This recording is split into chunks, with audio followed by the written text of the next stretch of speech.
Historically speaking, NA has always done well week 1, but not so well week 2. Cloud9 looks super good, and now suddenly Cloud9 to me are favorites to join SKT out of the group. Good thing for us in Cloud9 is we're heading into week 3 because we played in the play-ins, so we have nothing to worry about. 这一场比赛打到真的小组赛当中，目前的一个状况，对于 ADC 来说，可以说太难了，真的太难了。我觉得，因为我们还是有很大机会出现的，所以说就是我觉得笑到最后的才是胜利者，所以说我觉得我们的比赛还没有结束。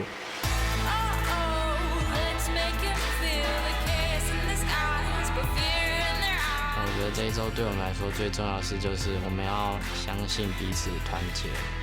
才有办法赢下每一场比赛。In the face of disaster, managed to find the fight. This is their nexus. This is their game. They're running out of time. No more forgiving. No use of running. SKT just turned their base into dust. Once again, undefeated here in the group. 네, 이번에 3대 0까지는 당연한 결과라고 생각하고 이번 2주차는 SKT라는 이름에 걸맞는 좀 더 압도적인 경기력 보여드리겠습니다.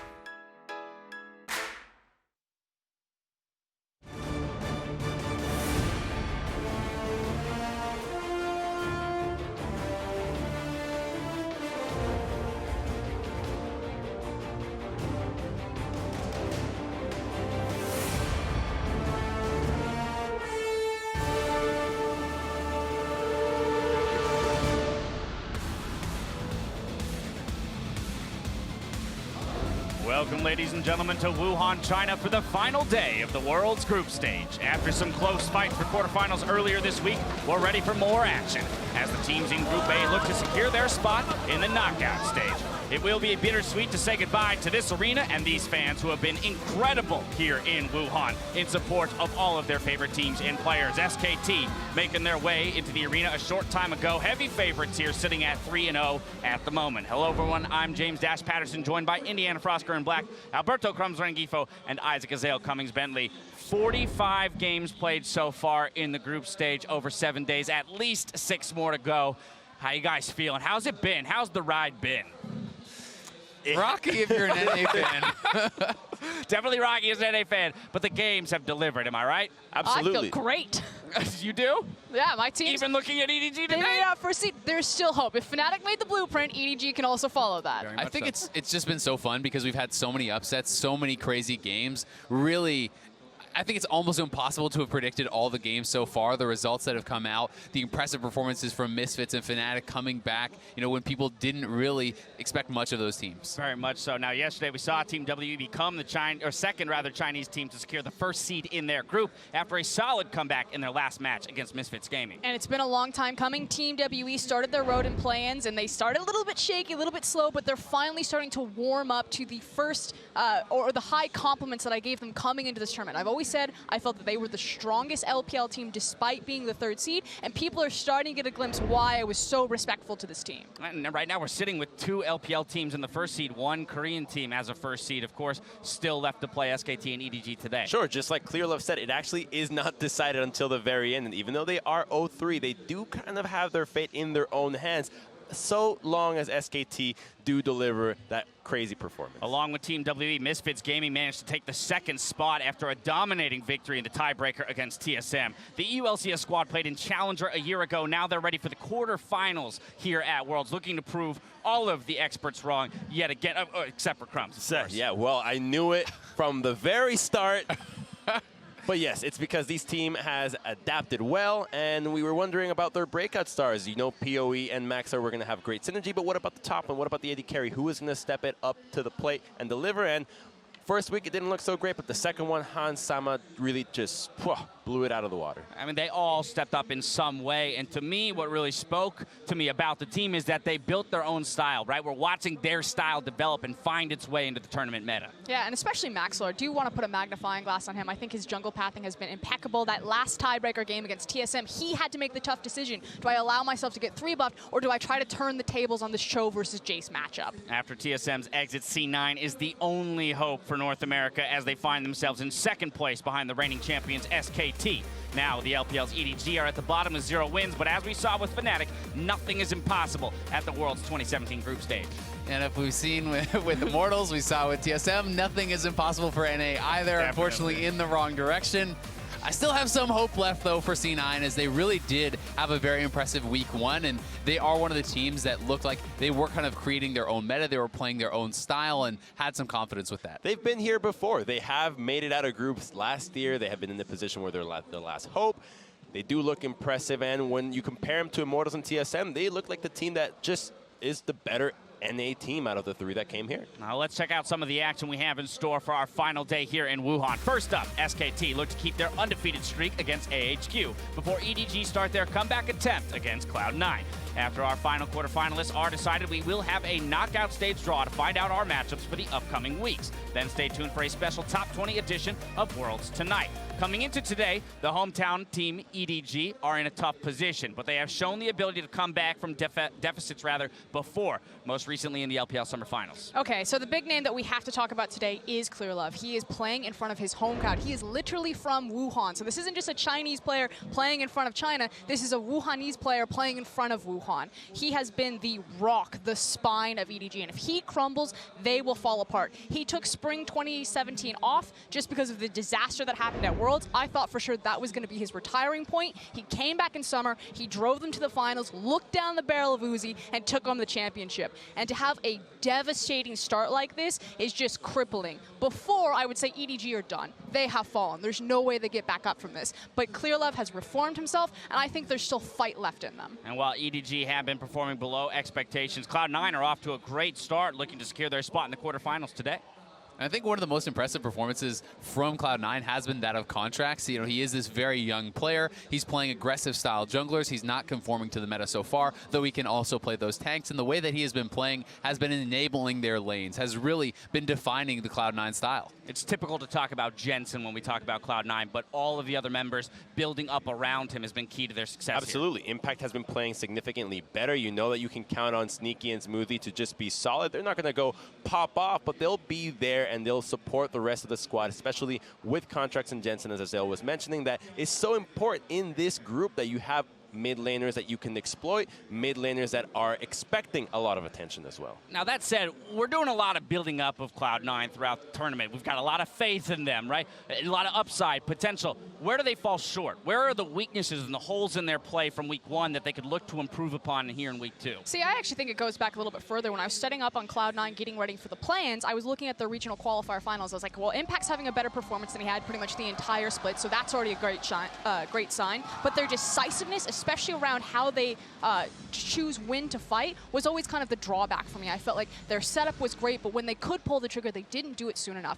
That completely changed when they faced EDG. They made a call onto a teleport. It didn't quite work. I was like, classic Cloud9. They're going to back away. They're going to lose all of their setup, all of their time. Nah, Impact flashed in. He found a 3-man taunt, and it was a beautiful setup for Jensen. So I actually think Cloud9 are performing super well because they've already shored up the weaknesses that we saw domestically from them. Up next, we've got the reigning champions, SKT, who despite winning all of their games, did look vulnerable in that first week. Sure, but this SKT is the same SKT that comes into every Worlds. They take group stage as an opportunity to learn, and coming into this tournament, the summer split was not very good. Remember that this is a roster between Huni and Pina that was struggling all year long, and so all summer long rather, and so they're kind of figuring out what works and what doesn't for them, and so I expect them to just improve every single time, and if that's not enough to convince you on SKT, remember that up to now, their entire group stage performance is a whopping 21-2 record. And the scariest part about that is we still talk so much about how they improve throughout the tournament.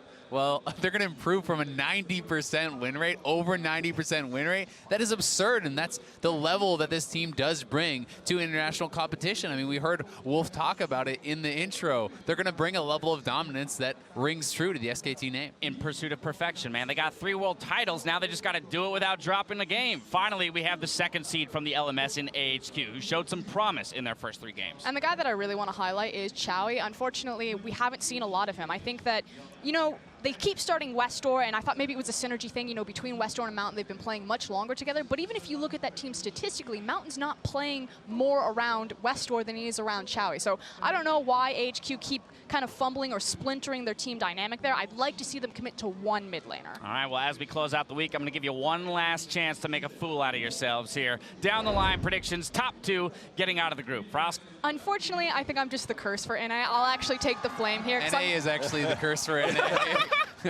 I'm actually going to go SKT and Cloud9. It's not that I don't believe that EDG could make the same run that Fnatic did. I just don't have the confidence in both EDG and AHQ for all of the stars for them to align to catch up to the dominance that Cloud9 has shown. A lot of pieces have to fall into place for EDG today. Crumbs? Exactly. We already had an Equinox for Fnatic, so I don't expect it to happen again for either EDG or AHQ. So I'm having SKT coming out first with the dominance, and Cloud9 that looks better. Maybe they can actually put up a fight against SKT, but if they do, they'll probably have to face a tiebreaker. No matter what, second place for Cloud9. Yeah, I'm in the same boat. I mean, surely it can happen a third time, right, guys? I mean, right? Don't get too excited.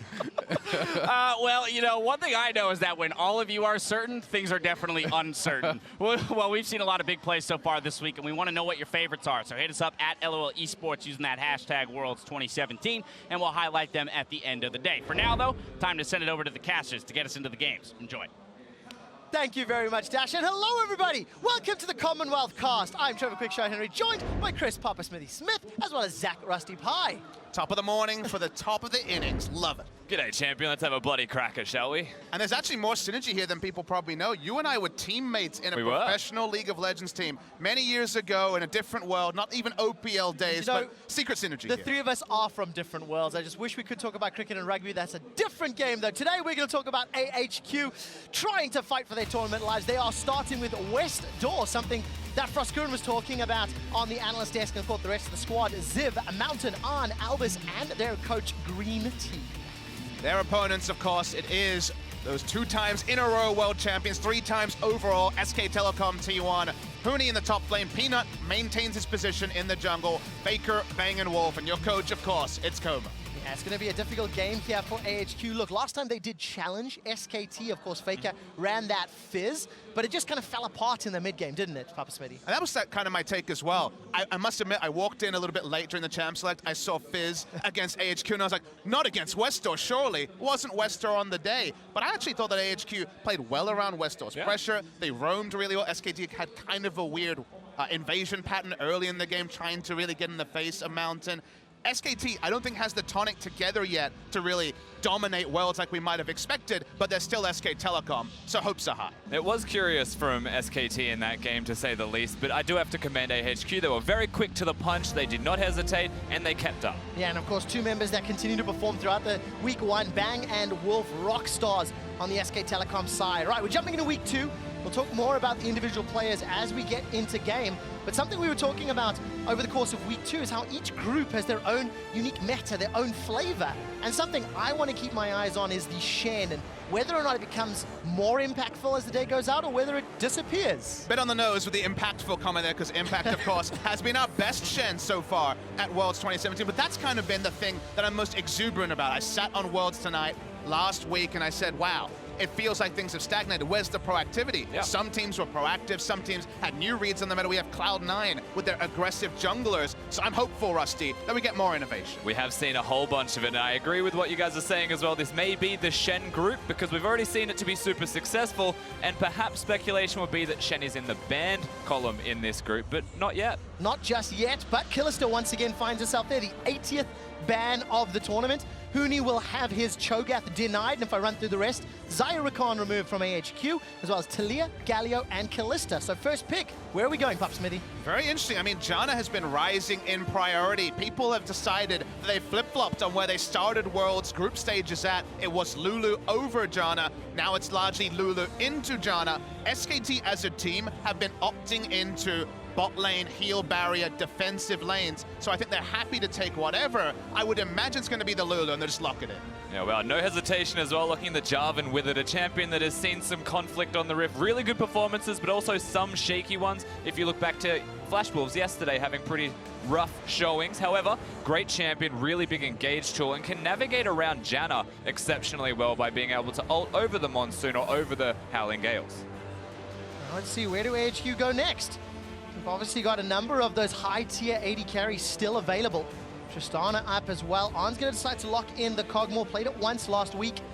was a defeat, unfortunately. I'm very interested to see how SKT navigate the solo lanes of AHQ, because FLICKR versus Westdoor, in terms of play, we know it to now in 2017 be a bit of a mismatch. You do see FLICKR as someone who can take the ascendancy, like we saw Scout, for example, doing very notably in EDG versus AHQ. But do you just lock in a lane-dominant mid lane, a Syndra, for example, early, and then actually focus on the one tumultuous lane to me, which is the top lane? Ziv is phenomenally talented, and Huni has had up and down performances. We actually see a Gragas very early here, which suggests that we're probably seeing Jarvan or Gragas top. And staying with that similar sort of pattern that we continue to see throughout week 1, AD carries potentially to be banned out. Alternatively, AHQ can remove the likes of that Syndra or some of those other comfort picks on the side of FLICKR.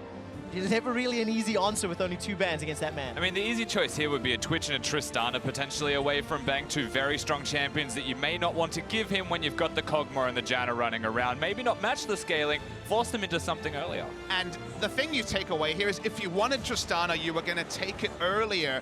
If it was a different team, one of these tempo teams likes to crash the turrets early and rotate, Tristana would have been taken. But SKT have been playing so scaling focused. They are not interested in taking risks in the early game, playing the proactive style that I know I ascribe to be the best way to play. So far, no Tristana priority from SKT, but no Tristana ban either. And expectations here from SK Telecom, which is why I like AHQ's ban, is that it will be a Maokai locked in for them, because they've gotten rid of the Renekton, they've gotten rid of the Gnar, and they want to have those top lane tanks there. But they already have Gragas and Jarvan locked in. Actually, yeah. Renekton is very strong in lane Both against junglers Jarvan. in my head. That's okay. You got on the mind, but the Renekton does well against Jarvan. I think it will just be the Jarvan top, and they go for a lane priority choice here, going for Varus, who we also saw from Prey has the late game damage as well. Absolutely the case, and definitely one of these sort of sleeper hits in the AD carry role. Varus here at Worlds 2017, definitely putting up some great performances. We touched on the Shen already.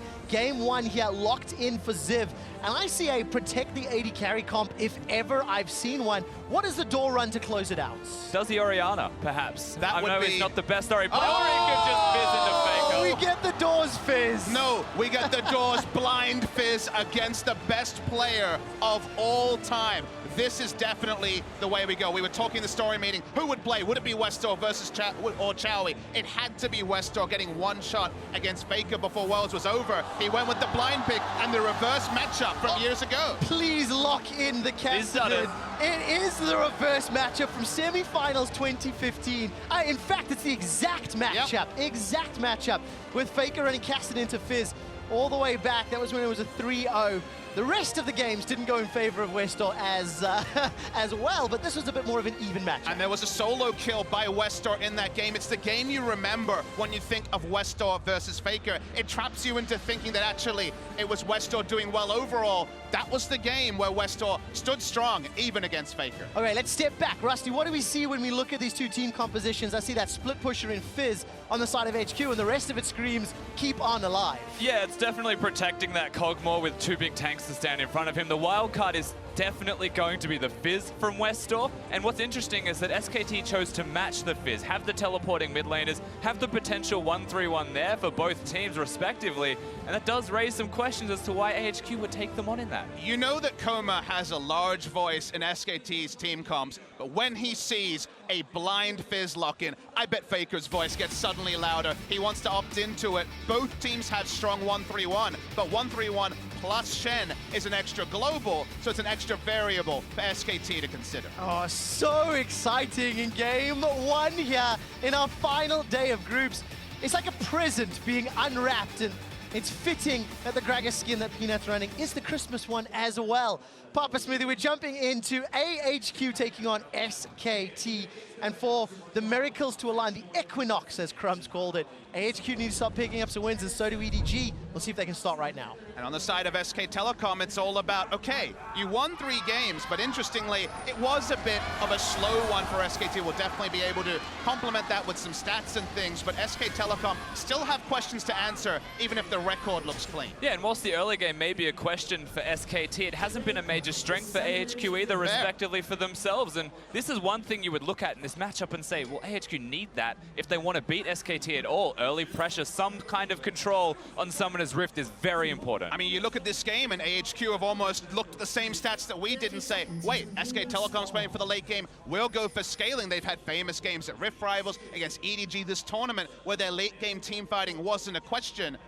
But you're against SK Telecom, the team that already this tournament has had massive turnarounds, 10,000 gold behind, and made it work. So fighting with fire is certainly a risky choice against SKT. Well, let's see whether or not the door can lead AHQ to victory. Double teleports on both sides. Obviously, that Stand United is going to be pivotal. And if Ziv and Westdoor can combo, maybe around Arn, maybe around these side lanes, and attack SKT in that early game, Papa Smithy, that is that opportunity, and that's what I want to see them do. It certainly is, and using Shen aggressively around level 6, something I'd like to see. EDG mentioned that the Shen was a headache, but we weren't seeing them being super proactive. I want to note a small stat, actually. It's actually Westdoor's first game of Fizz this year. It hasn't been a cornerstone of his champ pool. One game of TF right at the end of the season in the playoffs. No Fizz the entire year, and then blind Fizz against FLICKR. This is playing the opponent, not necessarily playing his own tendencies. When your back's against the wall, fall back to your best champion, your most famous champion.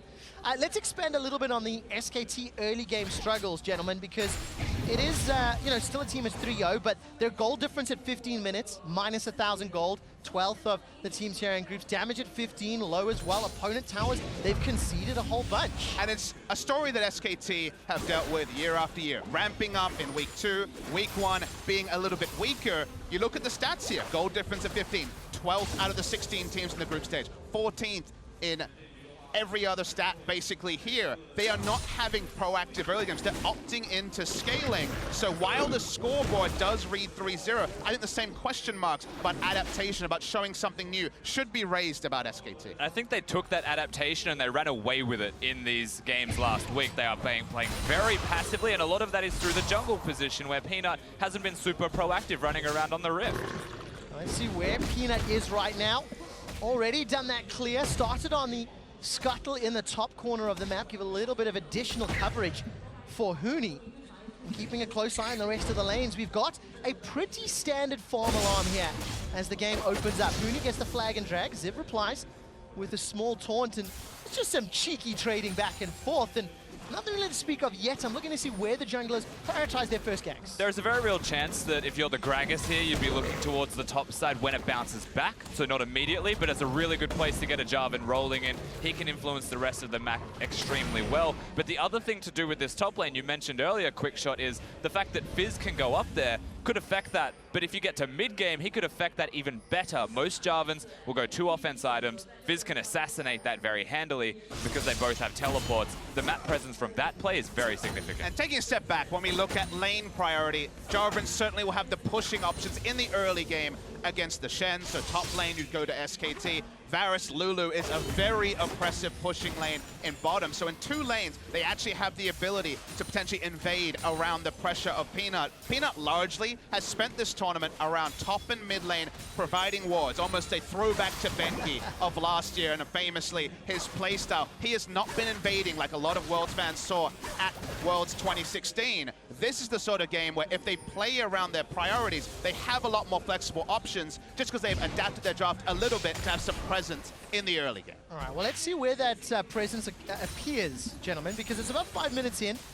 Double bust for both the respective junglers. You can see Peanut starting to make his way towards that middle lane as Bang and Wolf are shoving in on an Albis. And I was going to have a little bit of farming duty under the tower. No real surprises here. It feels like I'm looking at some of the CS differences. FLICKR's already got a healthy lead in that mid lane, but again, into Fizz early levels, you kind of expect that. Yeah, you definitely do. Fizz has some outplay, and there are instances where he might be closer to equal, but it's dependent on the trades, and FLICKR expertly with the Kassadin is throwing out at the correct time and has been doing very well. And I love to see Peanut playing around that priority. You can see the triangle of wards already put on the bot side jungle. Doesn't spot anyone right now, but lets them know that Sejuani is inevitably going to be on the top side of her jungle. So a lot of information here. Even knowing when a camp respawns gives a team a lot of information about where the enemy jungler is going to be. Yeah, thank you to the observers for highlighting those wards, of course, giving some safety to Bang and Wolf, allow them to keep pushing. Bang this tournament, I was saying in the pregame, just great performance. Bang and Wolf is a duo, but specifically looking at Bang, post-Rift rivals and at Worlds. And that was unfortunately where Bang really started to fall away in terms of regular season play, was after Rift Rivals. The numbers don't necessarily turn your nose up. They weren't necessarily Bang being a low-tier AD carry in Korea, but he lost a lot of his luster, and I think a lot of that actually, Quickshot, was the meta evolving. We lost the Enchanter supports that Wolf is strongest at. It's usually the Lulus. He looked great on the Nami famously, and the Zyra way back when at MSI. But as the meta favorite engage, there were these little moments where Bang would be caught many more times than you would expect for a player of his caliber. And now, with us going back to Janna, back to Lulu, back to Enchanter supports, he looks oh so much more comfortable, and Wolf alongside him is still great. And to give some extra context for the CSD at Worlds specifically, he's played 2 Twitch games and a Kog'Maw game. They're not exactly win lane champions, but he is playing so incredibly well with Wolf as a duo that they've been able to get leads like that, and that is something that probably shouldn't happen. Well, shouldn't happen, and we'll see whether or not Bang and Wolf can accelerate ahead. They're even with An and Albis into this Kog'Maw Janna lane. It's still around a 10 CS game in the middle, and Rusty, as you were mentioning earlier, Huni already returned to lane with that teleport. He's got himself a Tiamat. Level 6 for Westdoor and teleport, so there is a potential King of Demacia, or Prince of Demacia, that could be jumped on.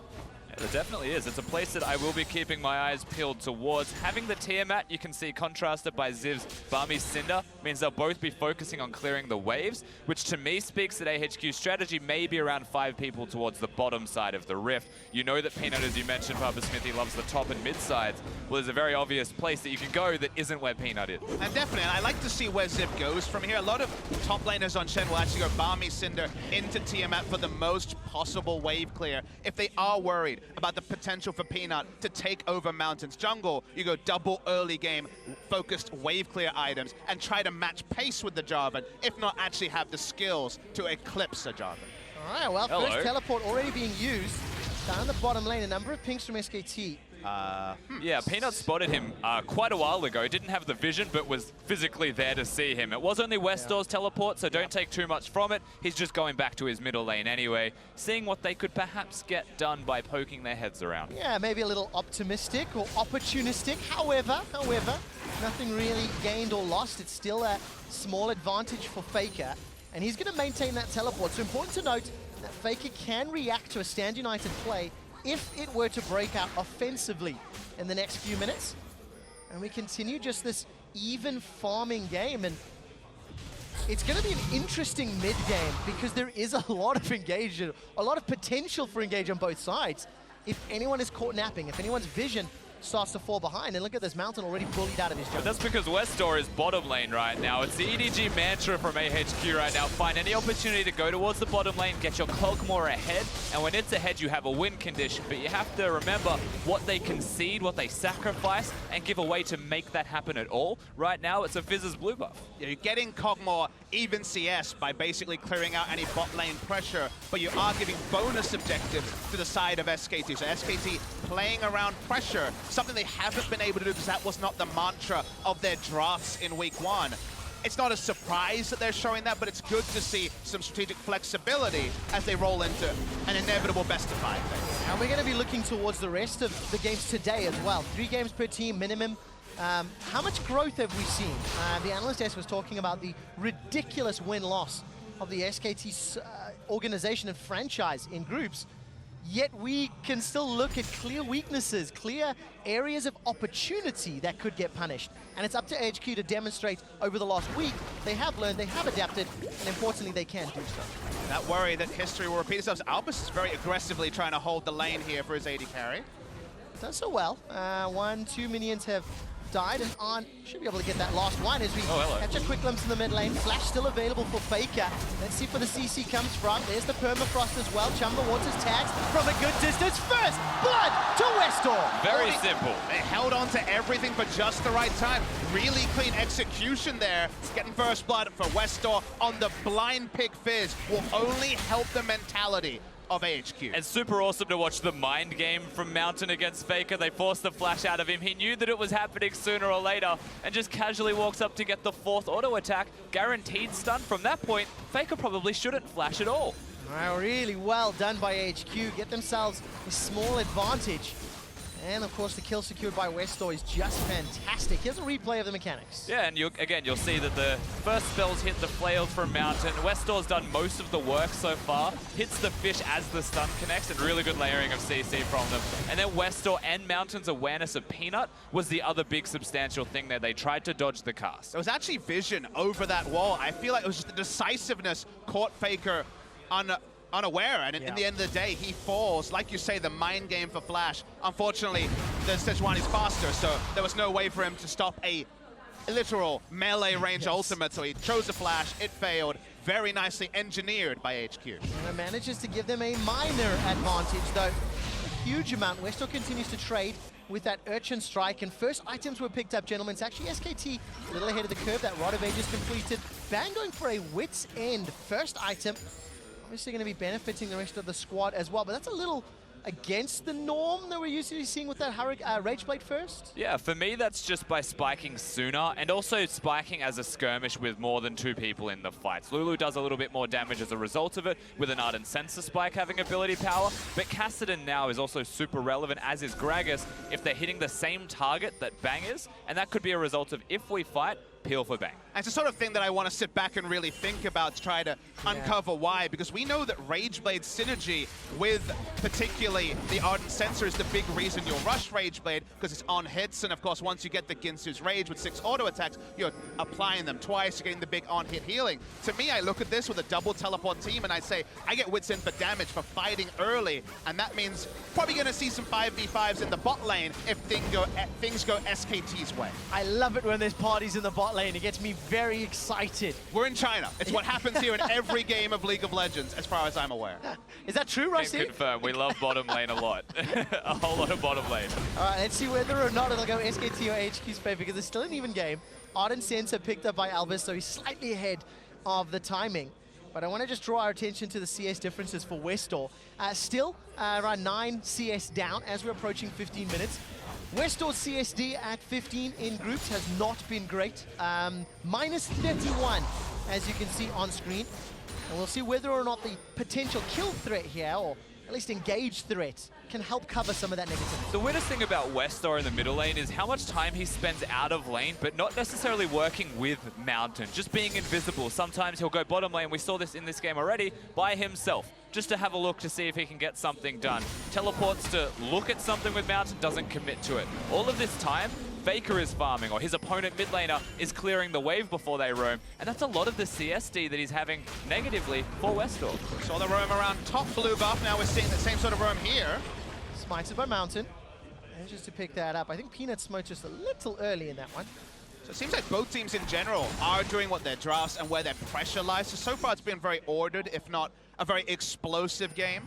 FLICKR, besides going down, has had control of the lane because Kassadin has a targeted ability to harass. Doesn't have to get into melee range, so despite it being melee versus melee, when it comes to actually contesting the creeps, you're taking free damage if you're the Fizz. But I will say at this stage in the game, it's better for AHQ than SKT for this to be happening. For a Lulu Varus to go even with a Kog'Maw Janna is not something you want to happen in the game at all. It's a nice flash. Great flash from Arn, getting out of range of that Chain of Corruption, but rinse and repeat, right?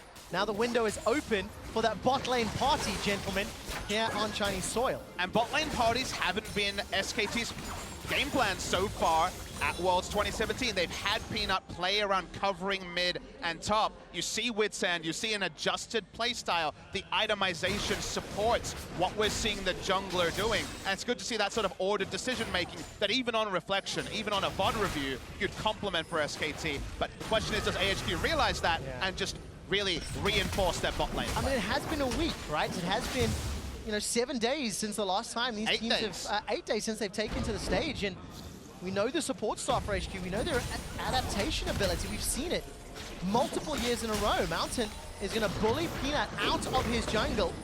Flashes are available now. Mountain's gonna get collapsed on. Look at FLICKR coming in from the side. Stand United starts to get channel. Mountain may not survive the full channel. Chum the Waters comes in, buys enough time for Zip to arrive. Here comes Westdoor, 1-for-1. Junglers are down. Zip's looking for FLICKR. He's forced to run. Peanut Blue is flashed to survive. It ends up being a trade, top for jungler. Yeah, Fizz was second to react, but has the easy ability to get over the wall, was a max range fish as well. The Fizz is now 2-0. FLICKR picked up kill credit as well. It took so long to actually burn down the first target that it ends up going even between AHQ and SKT. And we noted also, as that started, Mountain was actually 2 levels up in experience over Peanut. And amazingly, he still is, even though he's the one who dies in that trade for AHQ. And a lot of this, we said it at the start of the day, Shen exists. Shen is level 11, biggest shield coming out of him. He's able to influence this, what looks like a great collapse from SKT, by enough time for Sejuani to put in overtime. Stays alive, does extra damage to everybody, and then a max range Fish will connect as well. And it's that length, duration of time that he spends alive that even lets AHQ trade at all. Great play and counterplay. Gives AHQ a 600 gold lead. And as you mentioned, that level difference was 2 levels. There's 1,000 gold in favor of Mountain. Got themselves a couple of assists under his belt as well, which will help out in that case. And then a 20 CS difference at the moment between Westdoor and FLICKR, but Westdoor's supplementing that CSD difference with those kills. And of course, got the proto belt, got the Shin. How much money does Arn have to go back and spend? 3K in the bank. Yeah, just a bit. Arn has survived laning phase extremely comfortably, and I think AHQ will be very happy with this. And yeah, this is mostly for the back. You don't want to gank for someone that has 3,000 gold, more than half the gold they have had in this game in the inventory. At this particular point is helping the push there. Mountain's basically unkillable right now. This early in the game, having almost a full Warmogs and Cinderhawk is insanely tanky. Okay, gentlemen, I'm watching this game and I'm thinking to myself, if I turn the nameplates off, I really like this Kog'Maw, Shen, Sejuani going even and maybe even ahead, you know, at this stage. But then I turn the nameplates on and I go, is this really what you want to be doing against SKT? Yeah. Like, going into their strong zone. Now, Peanut's being bullied again. Mountain's actually flashed for this one. Great barrel to send Westdoor away. Chumba Waters did tag him. Westdoor continues to re-engage. Another permafrost. Peanut gets eaten. FLICKR's going to rift walk away to safety, and Peanut is just getting bullied by Mountain. Yeah, completely bullied out. Really well done from the Sejuani once again. It's not the first time the Mountain's been moving into Peanut's jungle, and this is reciprocity for Peanut going into his before. So where is there no vision for SKT? The other side of the rift. Why is Peanut where there is no vision? Let's take him down. And it's also Westdoor on the front foot, happy to roam even though his flash was down. And FLICKR usually is second to the roams. He's happy to use his teleport on Kassadin. But when it's close to mid lane, teleport's not going to close the distance. But greedy for the farm, great timing on the invade, and Mountain can be the impactful frontliner to allow many things to come down. Get to see the replay here. Watch where FLICKR is. He has to deal with a minion wave. Teleport's not going to get him there faster, and the moment the fish lands, Peanut is dead. Yeah, absolutely. Mountain just a very sticky Sejuani. Gives enough time for Westdoor, even though he was casked away to come back with the proto belt. FLICKR will get out, but, you know, he'll be all right. And there's a little bit of synergy there because it is a melee mid laner. You do stack up the Sejuani passive faster in those skirmishes rather than the ranged champions that do not. Gentlemen, I'm seeing Westdoor and Mountain synergy. I'm seeing the narrative points, the history that these two guys have. And we've seen Chowie and Westdoor started, and one of the discussions we had was how much better Mountain and Westdoor could be if they're performing well. I'm going to bring us right back to the question, though. Is 1,000 gold lead at 20 minutes enough? No, I'm not going to, because once again, Sejuani and Gragas going to be trading blows. That was the ultimate thrown out from Mountain just to dissuade any further follow-up. And it seems like both of these teams gesturing for Mountain control. I think the moment you talk about how big a gold lead you need to take down SKT, you're baiting us, Trevor. You're trying to bait us in here because we already saw them take down EDG in what felt like a one game for EDG. You look at the comps and there's good scaling on both sides. If anything, AHQ having the Kog'Maw can actually be different. We saw Prey pop off on Varus, but still, there are definitely, this is not an outscale draft by SK Telecom necessarily. So it's one of those games where it feels eerily reminiscent of that game 8 days ago between these two teams. The question is, how do AHQ move from this point? Do they rotate their vision? Do they actually force objectives? Because Rusty, I was watching back SKT versus AHQ. Chowie had some nice roams, AHQ were ahead, and I heard the word force be used by the casters an uncomfortable amount of times. Force Barons, Force Dragons, Force Fights. They never managed to do that. That's because it was uncomfortable watching it, Papa Smithy. They never forced anything, and they had a lead in that game as well. They had the tempo, they had control, and slowly but surely, when you hit mid-game, the last time these two teams clashed, SKT brought it back piece by piece until they were ahead and then they team fought, went ahead. Well, it feels like Mountain is trying to force more things this time round. He's got in Peanut's face multiple times, challenging for vision. He's got that Warmogs completed, so any poke damage he takes will just get regen for any further invades. And if you look at the minimap, AHQ were ready for that. They were grouping. All right, take a quick look at Ziv. He's got the Tiamat as well as the Sunfire Cape, trading fairly evenly with Huni. We're 21 minutes in, and Ziv and Huni have not really been drawn into this game, but at some point, this will become a 5v5 and they will start joining. So if I'm watching the VOD review as the coach right now, I'm saying, okay, what would I, if I was on comms, if I was talking to the quarterback, tell them to do? It'd be something like this, Trevor. Oh my word, the prison onto Wolfen. They just come, oh, the taunt flash as well. Bang is the next target. There's a lot of armor to tower dive. They'll get at least one teleport, maybe more. Get stunned down. Spittle comes out as well. That's FLICKR's channel. And that's another kill for AHQ. I love it when it comes on screen, just as I'm about to talk about it. Guess what, Trevor? With a Warmogs, you cannot kill the Sejuani. Turret dive, Varus and Lulu are plenty. They got the kill because they'd already been harassed down. But grouping up bot lane doesn't require a teleport ward. They have a Shen, and that's why that was the play to make. They want Westdoor here. See if they can find him. Westdoor uses the troll pole, flashes the barrel. Needed that one to get out, and Rusty, they did not kill him. No, they didn't. SKT are trading as best they can, but it's still reactive to what AHQ are throwing at them. If the Mountain Drake's secured, big win for AHQ. AHQ secure their first Mountain Drake of Worlds 2017. Howling Gale interrupts FLICKR for now, trying to body block. Mountain forced to flash, though. Not going to run the risk of getting caught, and AHQ, Mountain Drake, first tower, first blood, a 2,000 gold lead, and we're seeing proactiveness that was lacking last week in their defeat. And we had some on-the-nose puns earlier. It is Mountain who is leading the charge. This is the lane to go to, because you don't need the deep blue side ward behind and have your Jarvan teleport. Shen can ride in on the unkillable Sejuani, comically tanky this early in the game, make the turret dive deeper than I thought it was going to be, but with how low the turret was, they just kept going. Exactly. It was super deep, but the first turret blood was there for AHQ. They get that on most of the members of their team. I don't think they disperse that to a single person in particular, but this unlocks the map so much more for AHQ. Not only do they have the bottom lane outer turret, they can send that grouping towards the top side of the map if they wish. Shen much more available to help the team as well. Even though there is going to be a teleport for Huni, Shen's ult's not far away. All right, Arctic Assault over the wall. Mountain is going to take a lot of damage. A little bit of slow thrown on the back end as Arn and Albis doing the best they can. Mountain is going to continue to run for his life. Westdoor still waiting in the wings. Got to be careful not to give up yet another kill. Mountain will get run down. No! The flash heal! Shield! Monsoon! Albis brings Mountain back from the brink. Now Westdoor first to use that troll pole to escape, and all of a sudden AHQ, they fancy themselves a shot. Will force a flash to save his life, and AHQ save their jungler. So tanky is the Sejuani that you can have the counter roam by the mid lane Janna to make him live. And this game point, where we are at 23 minutes, is beautiful for AHQ. They take down the bot lane turret. They're happy to have Fizz and Kassadin match each other. They even have a teleport advantage on the Fizz. But in the mid lane, it's Rageblade and Hurricane done for the Kog'Maw already. He can just freely push, and the moment they decide to push, the Sejuani invades, and they repeat their invasion plan again. Oh, no room for error on the side of AHQ. Continuing to go. FLICKR's low on mana, got flash available to him.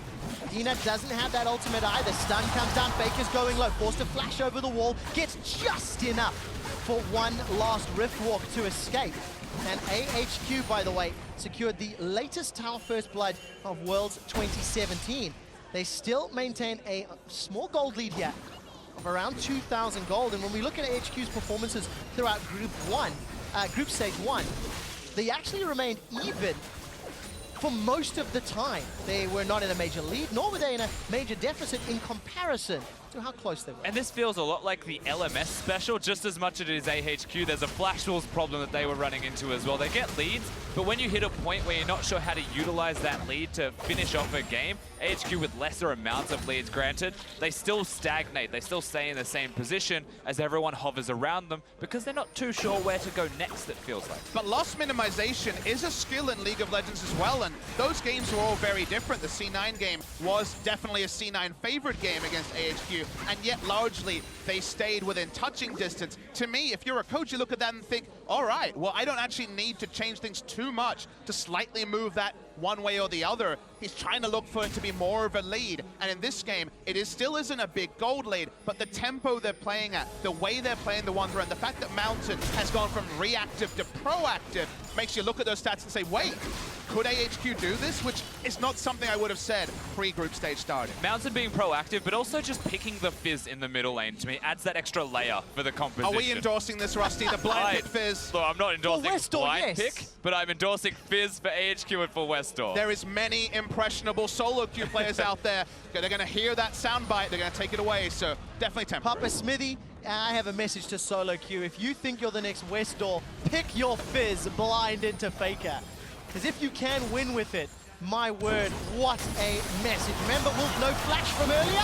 Manages to survive with wild growth. Oh, that's an aggressive flash forward. Will it pay off? The short answer is yes, as the barrel sends him to safety. May have saved Peanut's life as well. Tower number 2 falls and AHQ can continue the siege. Mountain at any point has about 3,500 health with a Shen ultimate as well. So they keep turret diving. Faker's parked in a side lane. They're going to try and take a second turret mid. Faker's not parked in a side lane. He's busy being battled by Westdoor. 2 towers in a row for AHQ. Finally going to go down as Arn takes a tower shot. Chum the Waters tags Faker, slows him down. AHQ can respond. Stand United being channeled as Faker manages to survive long enough. The flash away from Westdoor gets away with the playful trickster. AHQ are not done yet. 6 kills to 1.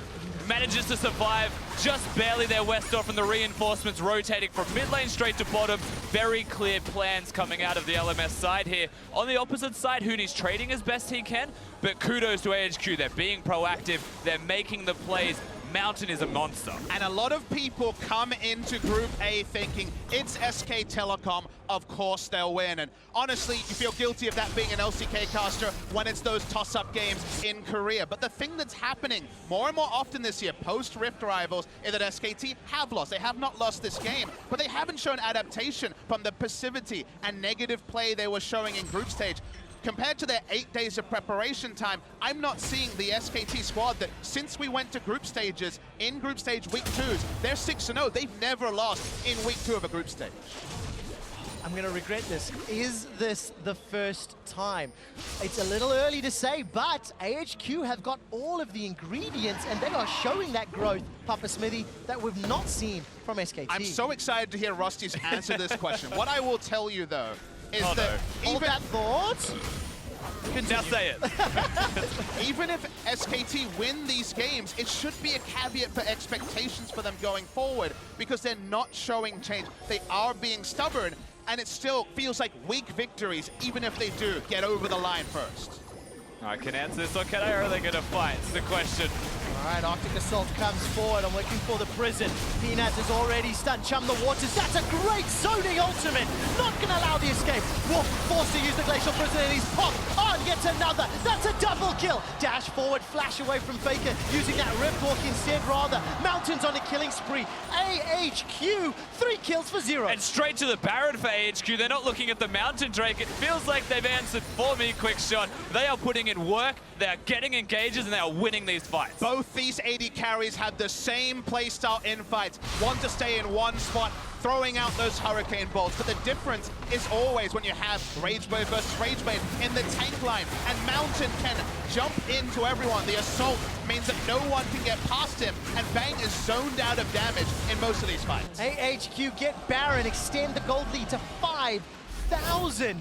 And here's a replay of that fight. Once again, the awareness from Mountain of when to engage. Westdoor was a great zoning fish, as you mentioned, but the real MVP here is firstly Ziv tanking, but aren't able to freely deal damage. Compliments of a nice cast from the enemy team, knocking him forwards. Usually a curse, in this case a blessing, because it finds Wolf. When Wolf dies, Bang surely going to follow afterwards. No protection for the AD carry.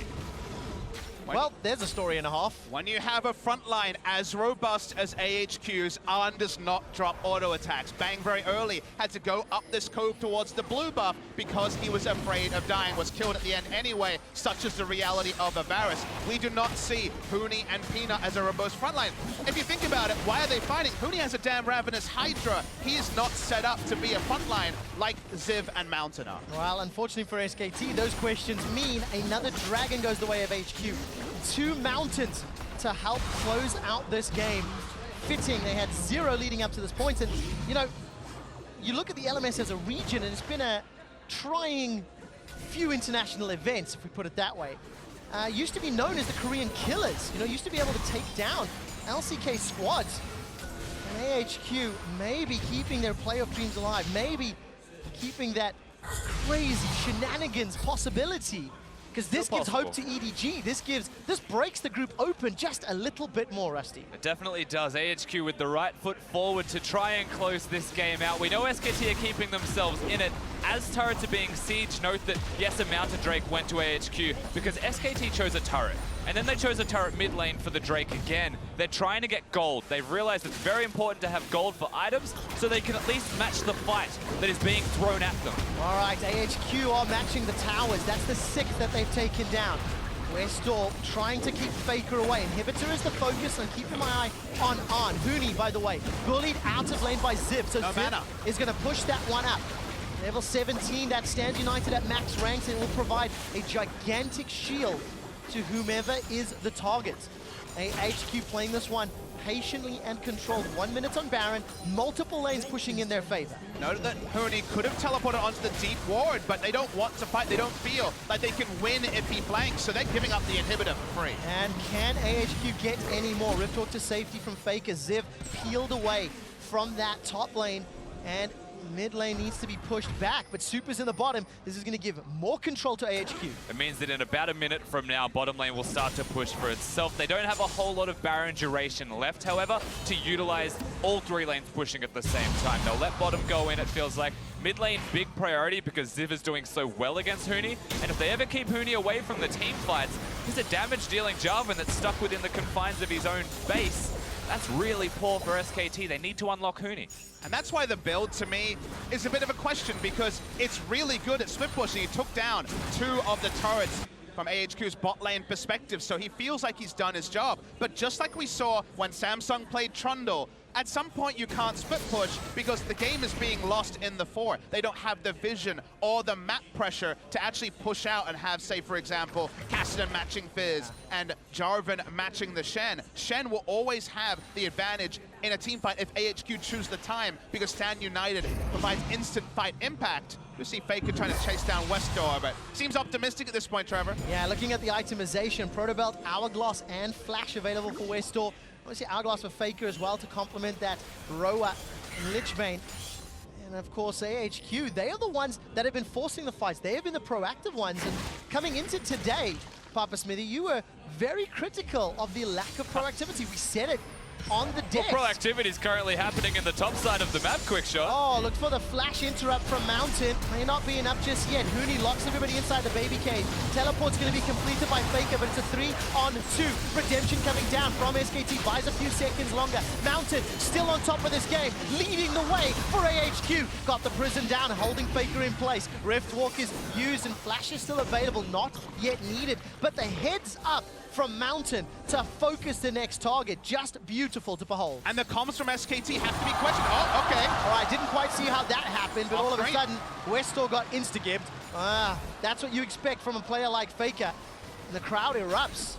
All we can criticize is the first call. SKT choose to use the teleport on AHQ's side of the map when they knew the rest of the team wouldn't be there to actually be reinforcements. They were likely to trade down. The Westdoor kill does change things a little bit. It does indeed. 30 seconds on that death timer. They can't use that pressure anymore, Rusty. No, they certainly can't. Of course, not even having the teleport there for Westdoor means that he'll be walking back to base, to the lane rather. Shen still has everything up. Teleport there, not Stand United just yet, but he's still mobile, so he can still pressure side lanes. Remember, the bottom is starting to push in with super minions as well, but we get to have a look at what happens on the top side of the map. Consider where the rest of AHQ are on their side of the map compared to where SKT is, and FLICKR completes his teleport. Westdoor will do enough damage to take him down, but they still invest in this. Albis is always going to be there first. The Kog'Maw is going to react first. That's why Mountain looks for more targets. They don't find any more kills, but this was a losing fight choice by SKT. Yeah, active choice to lose that fight. Westdoor didn't have a lot of health to his name. Good flash ult from FLICKR though, out of range. That's just a major oopsie that you cannot afford. Do you know, up until that kill, I genuinely bought into the hype that AHQ could win this game. Then FLICKR gets a surprise kill, and the amount of doubt seeping through me right now, but it is still a monumental defense that SKT have to pull off. And that is the reward you get for being 3-time world champions, for having FLICKR on your lineup. The lingering doubt never goes away, Trevor. I can tell you that much as a fact.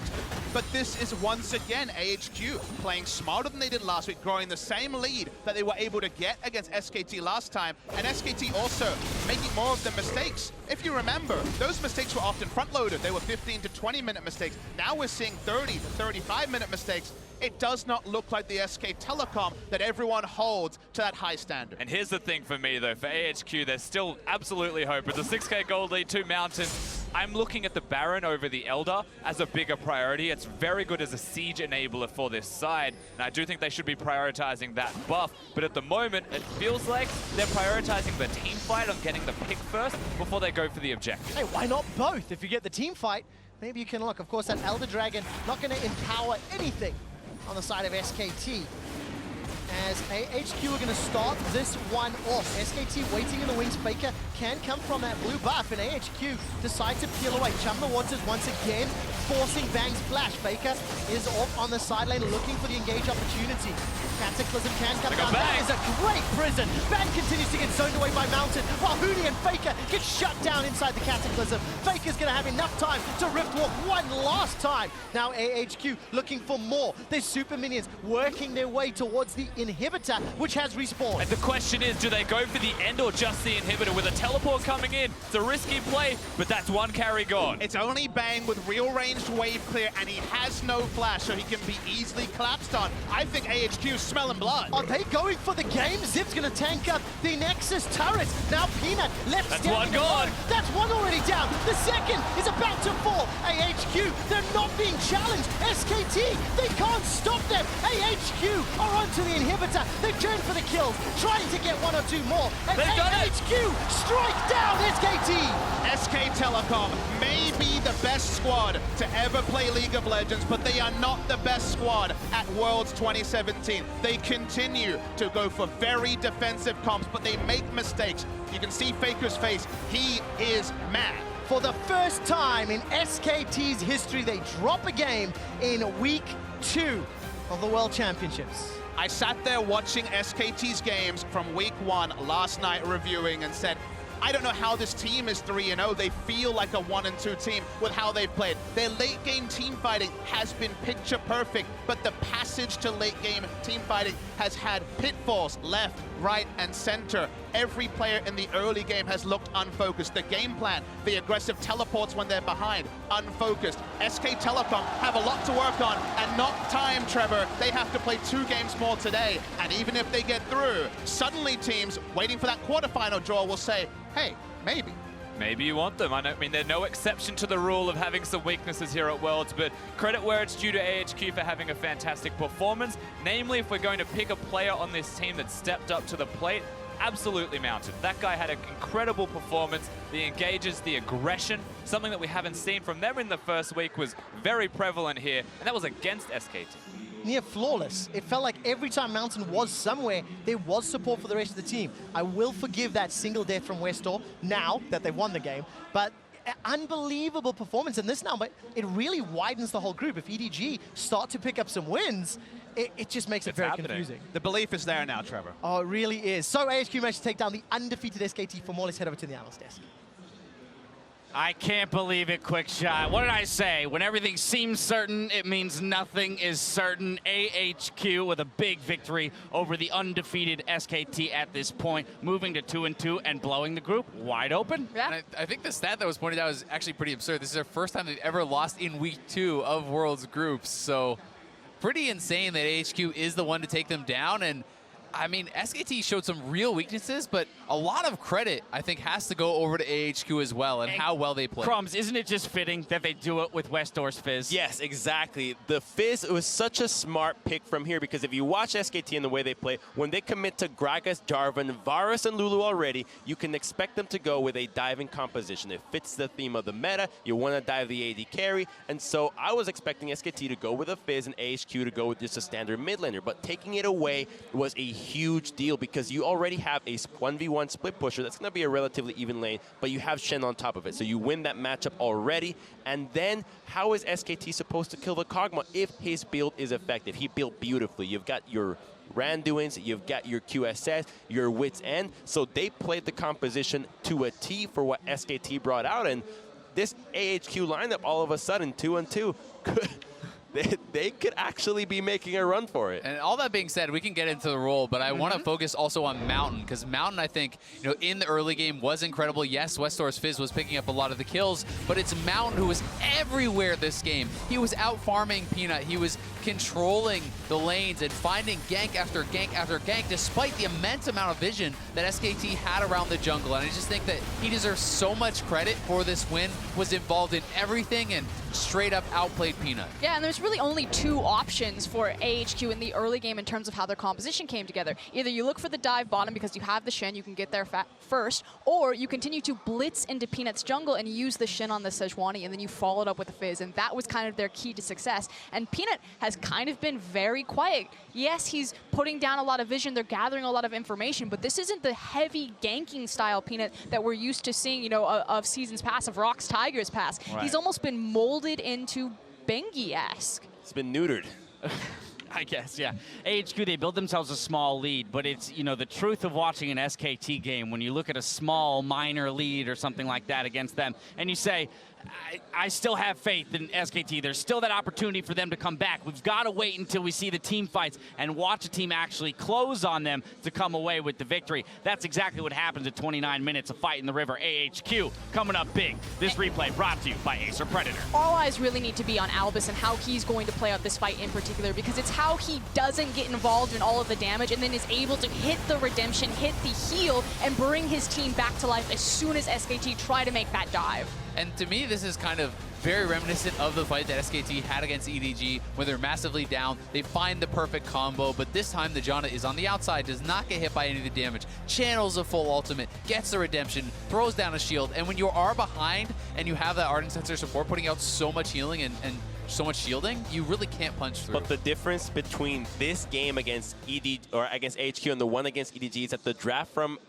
SKT did not have any comeback options. AHQ really stuffed them at every step of the way, and compare it to when they drafted against EDG, you have Orianna, you have Rakan, you have Twitch, you have a late game threat that you can actually capitalize on this. Here in this composition, even if you put it 6 items each, I actually don't see how SKT can come out ahead, because when you have the Janna, you have the Shen, how are you supposed to kill anybody? And once again, the syndrome of first picking Janna, I did not think it would spread to the SKT lineup, but it has, and they pay dearly.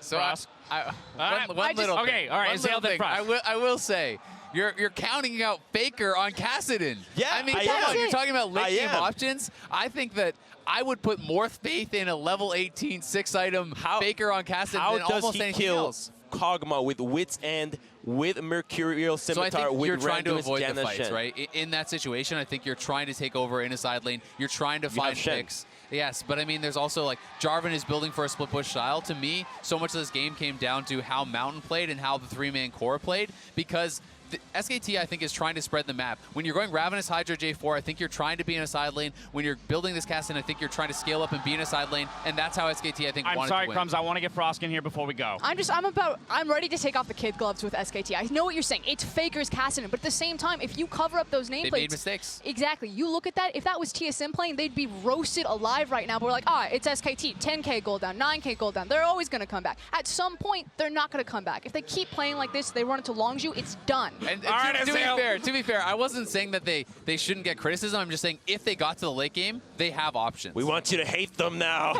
All right, AHQ, they pulled off a big upset against SKT, rather. We're going to head over to Shox for a word with their man in the mid lane. Thank you very much, guys. We are here with Westdoor after a fantastic victory from AHQ. And, well, after a shaky week 1, you guys now take down the 3-time world champions SKT. How does that change your outlook of how the rest of the day is going to go and your chances of getting out of groups? 首先恭喜你获得刚刚那一场比赛胜利。那你们上礼拜表现可能不如预期，但是这礼拜第一场对上世界冠军就赢了他们。那你接下来对接下来的比赛有什么不一样的看法吗？你觉得打进8强的信心有增加吗？今天就是打 SKT， 就是本来就预料到比较难打，但是我们今天会把目标重点放在就是最后一场打 C9 的吧，所以能打赢 SKT 我们很开心，对，就是。 但是最重要还是在打 C9 的那个比赛上面。We know that coming into today, our game against SKT would be hard, but we actually focused more on our game against Cloud9, which is our last game of the day. But we're still very happy to be able to beat SKT. Oh, so it wasn't that much focus on the game, but did you still think, oh, well, today I'm just going to blind pick Fizz and win versus FLICKR and that'll be it? 今天早上起来就突然想到说，我今天要盲选菲斯吗？为什么会选菲斯这个角色？ 为什么会选菲角是，就是因为，因为他们都很相信我玩这只英雄，他们说我玩这只英雄长得不太一样。然后虽然我自己不是很有信心，但是队友跟教练都很相信我，所以我们今天就决定拿出这套阵容来对付 SKT。So my teammates trusted me that I would be good on Fizz. Even though I'm not so sure myself, but they really trusted me, so that's why we went into today's game with Fizz. I think you're becoming pretty legendary on Fizz. Congratulations on a great first match, and also from the entire broadcast crew. Congratulations on becoming a father, Westdoor, and congratulations and good luck in the rest of the day. We're going to take a quick break, but when we come back, it'll be EDG up versus C9. Don't move. Let's see where the CC comes from. There's the permafrost as well. Chumba wants his tags from a good distance. First blood to Westdoor. 杀露露可以杀露露。这波小心点，拉露露打不了。扶起来，可以扶起来。AD。还没打。可以扒龙哦。Nice. Ben continues to get zoned away by Mountain, while Huni and FLICKR get shut down inside the Cataclysm. FLICKR's gonna have enough time to Riftwalk one last time. AHQ, they're not being challenged. SKT, they can't stop them. AHQ are onto the inhibitor. They've turned for the kills, trying to get 1 or 2 more. And AHQ strike down SKT.